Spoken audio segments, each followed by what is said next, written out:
However, I think that we were all affected by her. Now as adults, her and I do both sell LuLaRoe, which is a clothing company. So from time to time, in the professional sense, we do cross each other. We don't really interact, but we're cordial. She's not, nor will she ever be, part of my life, nor my husband's or my kids' lives.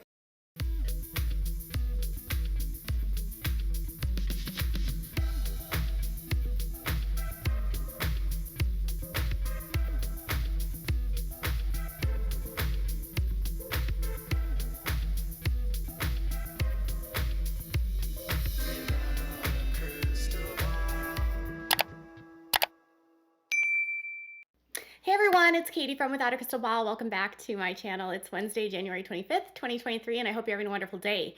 This is the, 100th day of the Sister Wives Tell All, Children Spill All edition. I don't know, man, it's every single day there's something new, or man, ladies, friends, with the Sister Wives. And yesterday it was Mykelti Brown Padron, who spoke out on her Patreon where she talked about her relationship with Meri Brown.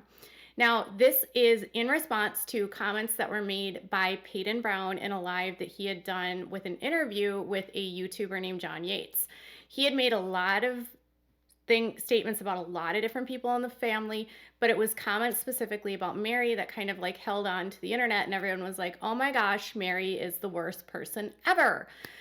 And then this was followed up by comments that were made by Gwendolyn where she brought up Mckelty's name. So where Peyton didn't bring up any of his siblings, it was Gwendolyn that threw Mckelty into the mix. This has put Mckelty in an uncomfortable situation because she may not have even had any plans to speak out about the situation, but now here she is about a week later or 2 weeks later responding to everything that went on, and her position is a little bit different. It's a little bit more measured. It's a little bit calmer, and it's not quite as drastic as you would think it was. It seems very toned down and mellow, and it could have to do with the fact that she works for the same MLM company, LuLaRoe, and they have pretty specific guidelines about speaking about other consultants that are in a non-favorable way. So let's talk about Mykelti Brown talking for the first time about her relationship with Meri and why she plans to have no relationship with her moving forward and will not allow Meri to have any access to her children. Let's dive into today's topic, but before we do, please make sure to subscribe to my channel if you have not yet subscribed.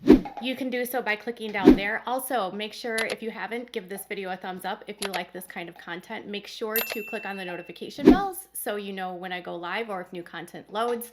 And as always, share this video with your friends, and let's get started. So this comes from Mckelty's Patreon, which was sent to me, and it was posted actually on TikTok before I even put it onto my Instagram. But Mckelty was responding to the allegations that have been put out by her brother and her sister about Meri Brown. I want to just put this caveat out there that this is in response to the tell-all where there was some, I guess, discussion about Meri and how other people in the family had struggled with her perfectionism and her wanting to have things a certain way and not being super nice, snide remarks, putting people down, people just calling her unsafe, and Cody calling it a storm. And there was a lot of, well, why is everyone ganging up on Meri? And then after the tell-all, within a day, Meri and Cody announced that they were separating, or they're totally over. Their marriage has been terminated.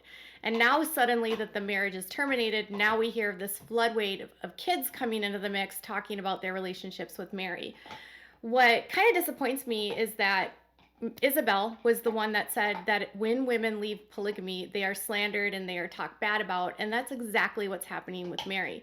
While they're really having these awful things to say about Meri, I'm not seeing the equally awful things being said about their dad, who contributed to this awful mess. And it's easy to let Cody off the hook and put Meri on blast. And it just almost looks like you're working to help Robin and Cody. And I'm not saying that that's what you're doing, but it definitely helps their case. So in the video where she posted on her Patreon, this is how it started. I am going to read it from my phone. I've been typing and I've been working on it for a little bit now because I think that just spewing forth, I just want to make sure that I'm actually heard. So this is going to be read verbatim, but this is me. I'm reading this. This is what I own myself typed. I'm speaking on my own personal experiences and opinion of Meri Brown. I don't want to discount my siblings' experiences with her though. I don't remember Meri ever being physically abused to me. She was very emotionally and verbally abused to all of us when we were younger until I think we got old enough and she stopped because, I don't know, we were able to fight back or something, I guess. We were just too old for her to continue. So in this statement, she basically had said that she had been typing it all out for days, and she made the point of saying that, like, I wrote these words myself. These are my words. I'm not doing this for anyone else. You know, every time someone says something like that and they say, I'm not doing this for anyone else, I always feel like they're doing that for other people, because that's like literally exactly what the Duggar girls said when they went on Megyn Kelly for the interview with Fox, and they had to say those things because of their PR person. But in this case, maybe she is doing it herself. This is a very scaled back, professional way of saying that things did happen, but she denies anything physical happened, even though her sister Gwendolyn said that she saw something happen to Mckelty when they were younger. So Mckelty says, I don't remember anything happening to me. That doesn't mean it didn't happen, I guess. I don't know. When someone then asked her in her Patreon if she recalled this, they said, like, Gwen said Meri did this to you, and she's like, I don't know, I don't remember. So I don't know if she blocked it out. I don't know if Gwendolyn thought she saw something. I don't know. We'll guess this is like in a wash, but it does sound like they agree that she was verbally and emotionally hard on the kids. And a lot of people were believing, like, well, this might have something to do with polygamy, you know?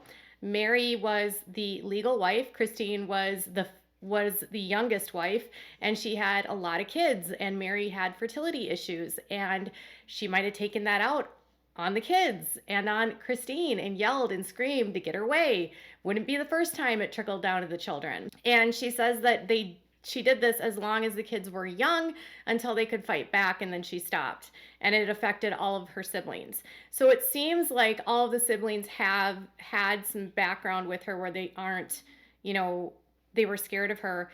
With Gwendolyn, she says she believes in second chances, but for Mckelty, her position is a little bit different here. So you'll have to decide whether you believe her or not on if she wrote this and if this is her words, or if somebody else helped her. And listen, if somebody else had to help her so that she didn't say something that she might regret, that's not a bad thing either. This is a big issue, and obviously it's going to go out wide, and so she's probably going to be careful in what she says. That's just my opinion. I honestly think I got the brunt of it. I think that, and my siblings have told me multiple times that they think that I did receive the worst that she gave. However, I think that we were all affected by her. Now as adults, her and I do both sell LuLaRoe, which is a clothing company. So from time to time, in the professional sense, we do cross each other. We don't really interact, but we're cordial. She's not, nor will she ever be, part of my life, nor my husband's or my kids' lives, because of the trauma I've experienced as a child growing up. So from Mckelty's perspective, and she says from the perspective of her siblings, she actually got the worst of it. She got the brunt of it. She was Meri's target. And a lot of fans, when they heard this, they remembered an episode of Sister Wives when they were all in the Vegas, and she made a comment to Mckelty about her body and how she didn't want to see Mckelty's body, and she wanted her to go upstairs and change. And you know, I rewatched the episode, and I'm going to be honest, Christine said it, so did Robin. They all said it. It wasn't just directed at Mckelty. Mckelty was the topic for that specific day, but all of them contributed to it, and they all said things to Mckelty about her clothes. And then even Robin said some pretty snide things about the clothing in front of Maddie. So I don't think like that is a good example, in my opinion, of what something would be like rude to Mckelty. But I would assume that like that's an example, but it's not like the worst because that was all the kids got that. In this regard, I'm assuming this is what we're not seeing on camera, because why would they show that kind of behavior on camera if it's bad, right? And I'm sure while the cameras are filming, their behavior is better, right? So she also mentioned that she works with Meri, or they are both independent retailers through LuLaRoe, and she said she's cordial with her. I don't really know why she brought up the LuLaRoe connection, because that's not something they talk about on the show. And it's not generally something that you would want to bring up yourself, because you're bringing your company into a dispute, and then you're both retailers and you're actually saying things about Meri that aren't nice, even if they're true. And they have this weird clause in their agreement that, you know, you can't disparage another person. Now, I hope Meri doesn't retaliate and try to get her fired by these comments. But stuff like this has happened in the past. Immediately when she brought up the LuLaRoe stuff, I was like, ooh, they have a clause. But again, on the flip side, maybe she's bringing that up simply to say that she doesn't allow her negative feelings about Meri to impact her job. And so she's cordial in a business setting. So maybe that's to temper that. And then she followed that up to say that her children will never have a relationship with her, and she and Tony will never have a relationship with her because she feels that Meri caused her trauma. And, you know, here's the thing. You can be in a relationship where there's no physical contact, and you can be in a relationship where it's verbal and emotional and mental, and that can be worse. And, you know, the lasting scars and the what it does to your self-esteem and how it makes you feel about yourself, and the horrible narrations that you play in your mind because of the types of things that are said to you when you're an impressionable young children make lasting impacts. So I could see how that would have an effect on her, specifically if it was cruel. And if she was cruel, it would be hard to get over. And I don't blame her if that's the case. Like, every single person has to set boundaries. So she's put her boundary down. Like, I'm fine with her in a professional setting, but in a personal setting, we don't have anything to do with each other. I don't think she's a terrible person, but I don't think she's necessarily a nice person. I hope she can find love and happiness in the future. I wish her the best, honestly. I think that it is really good that her and my dad came forward and decided to completely end their relationship, because it just means that both parties can move forward in a more positive light. I hope that in the future she can find love, she can find happiness, she can find something else that is just for her, and that it helps her to become a nicer person.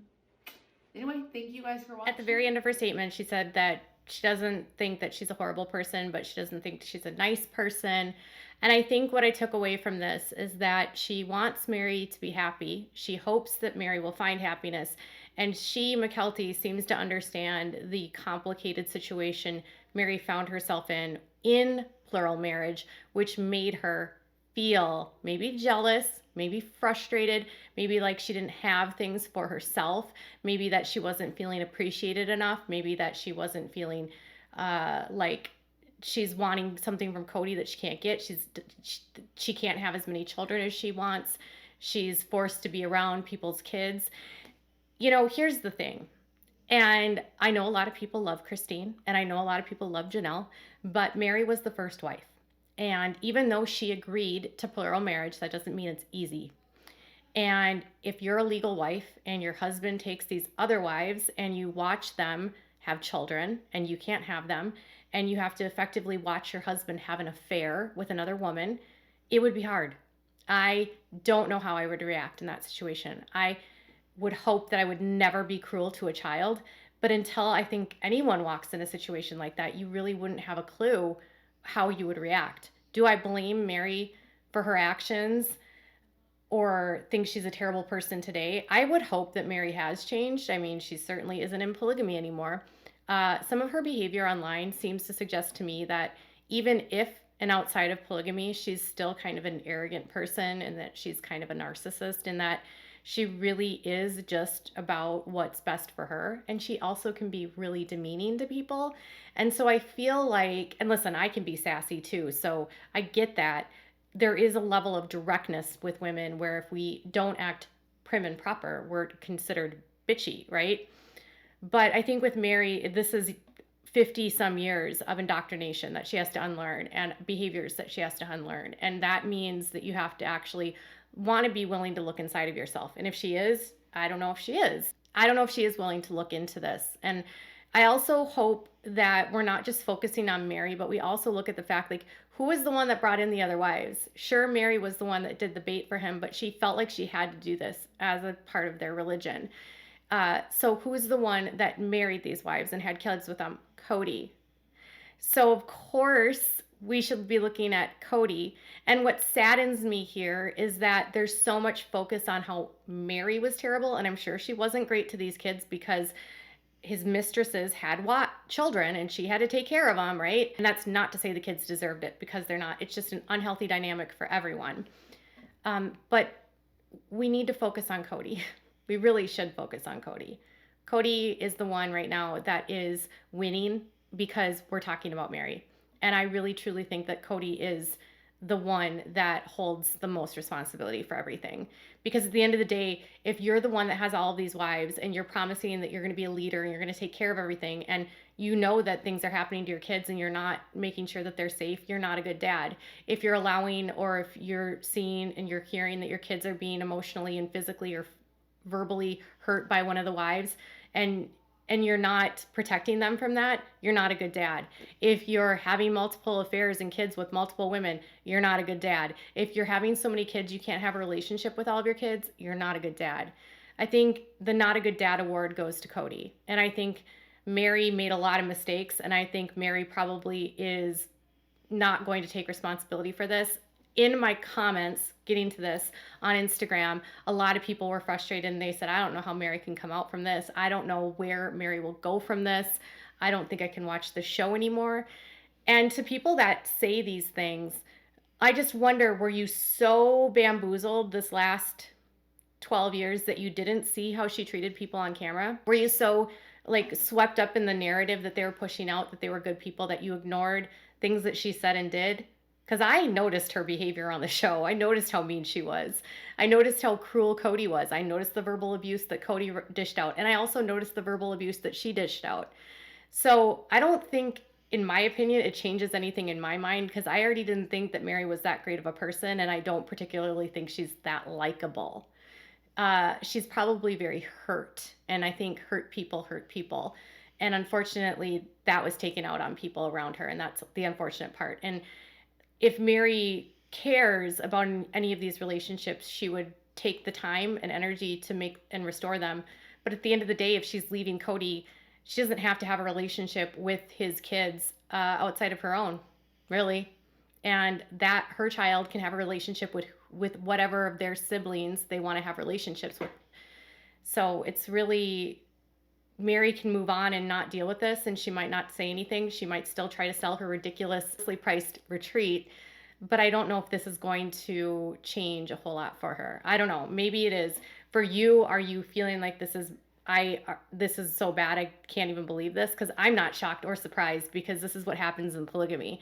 We're just finally getting the truth. And that to me is like, I'm glad the kids are feeling the strength in speaking up.